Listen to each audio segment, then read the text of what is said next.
from CarolineVencil.com, and I am here today to talk to you all about all things blogging.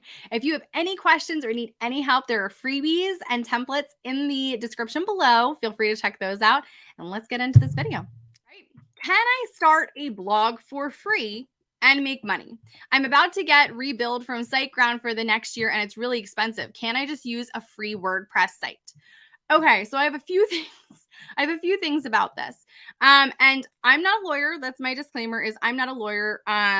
Always, if you have any questions, like talk to a lawyer, read the terms and conditions, reach out to their tech support and everything if you have questions about this. But as far as going with a free WordPress site, it would be a WordPress.org site versus a WordPress.com. And basically what that would be is if I changed my site over to that, it would be carolinevencil.wordpress.com. And that's there's nothing like wrong with that. It's just that it doesn't exactly look super professional, for one. For two, it's going to be more difficult for you to get affiliate work. Affiliates want to work with brands that are, or not brands, with bloggers that have their own domain. When you own your domain, you own that little spot on the internet where your blog is. It's kind of like renting a house, right? Like or owning a house. You own that place. You own that. That is yours. You can do with it whatever you want. But when you have it as a free site, you're kind of beholden to what the rules are from the free site. And I had heard this. I've not experienced this personally, but I had heard that if you have a free site, wherever your site is hosted owns your content. Like, you do not own your content, that site owns your content. So that is also kind of another problem. And then the biggest one is, other than the fact that affiliates, like, you can't apply for a lot of affiliates that way, that you don't own your content. And then the other one is you can't apply for ad revenue that way. You cannot get ads on a free site. I don't know why those are the rules, but they are. So if you're looking for ways to kind of cut costs, as far as your hosting goes, there are a few different options that you can use. I do like SiteGround. I've heard good things about them. I've personally used Bluehost because I know that with both Bluehost and SiteGround, the first year is pretty cheap, but then they auto renew you for the next year and they jack the price up like really, really high. I'm not a fan of that personally. Like, I get it. So I've used Bluehost. So if you're with SiteGround, I would look into switching over to Bluehost. But I'm currently with Big Scoots is what it's called. Big Scoots, BIGSCOOTS. And I pay monthly. So it is a lower cost. I think that the lowest plan that they have is $10 a month. I can't remember. And it goes all the way up to, like, the $10 a month one is you're on a shared server with other people. There's nothing wrong with that.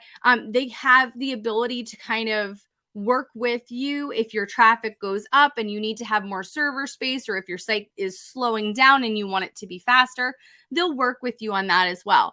I really do like them. They've helped me out a lot. I've asked them, like, back when Google did their first, like, if you have a site, if your site is slow, then they're going to get knocked points off by Google or whatever it was.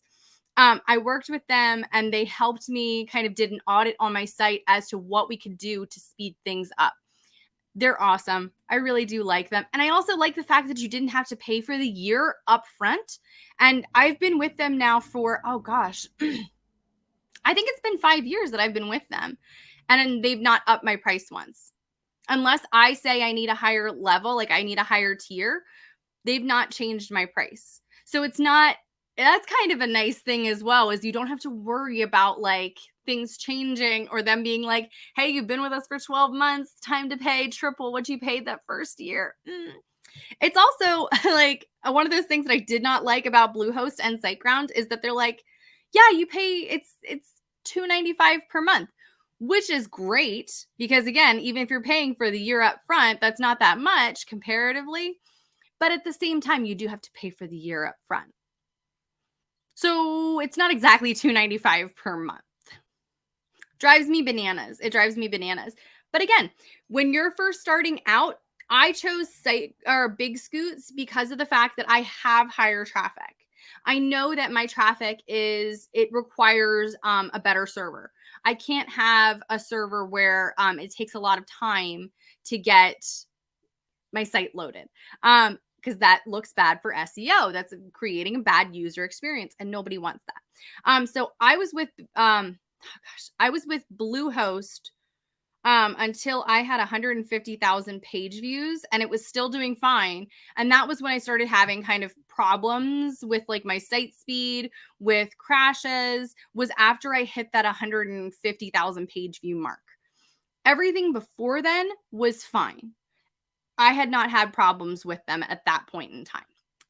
Then I moved over to Big Scoots because turns out the the plan that I was on with Big Scoots with Bluehost was only supposed to be up to like 30,000 page views, and I had 150,000, and I was like, well, I didn't know that. So yeah, it was the Bluehost customer service is, I had no problem with them. I haven't used them though in a few years. I know that there's a lot of like back and forth about like what is the best hosting. I think that it comes back to what's in your budget. And especially like if you're first starting out, this is the big thing. If you are first starting out, like if you are brand new at this, you do not need to go directly to Big Scoots. Big Scoots is there and ready and waiting for you when you do have a lot of traffic. But when you're first starting out your blog, having a cheaper hosting platform is better. It's just because you're still waiting to figure things out. And why spend all of that extra money when you don't need to? If we're talking about like, it could take you a year to get 30,000 page views a month, and that's totally fine. It could take you longer than that. And there's nothing wrong with that. But don't go out of your way to try to prepare for like, oh, what if I get 150,000 page views? I need to spend all of this extra money on this hosting. That's not necessary. Especially like you can cancel ahead of time. You can get a prorated refund. There's nothing wrong. There's nothing wrong with any of that. So one of those things to just kind of keep in mind is, can you use a free site? Yes, but it's also a pain. And then if you ever wanted to transfer from a free site over to a paid site, you have to copy and paste things. It's a real hassle. So I would not go with the free site route. I would go with, if you're already with SiteGround and they're going to charge you more, I would go over to Bluehost. If you're with Bluehost and they're going to charge you more, I would go to SiteGround. There's a few other ones as well, but those are the two primary ones that I would be like recommending. If you're trying to save money and you don't want to pay a whole bunch, those are the two that I've had. I've personally had a positive experience with Bluehost, but I've heard good things about SiteGround. So there it is. And then once you get more traffic, I would go over to Big Scoots. Personal recommendation. All right, guys, thank you so much for being here. Be sure to like this video and subscribe to the channel for more information on all things blogging, Canva, templates, graphic design, funnels, all that fun stuff. Make sure that you check out the stuff inside of the description for more freebies, templates, more things that you can sign up for to help you on all things inside of your blogging journey. And I will see you guys next time. Bye.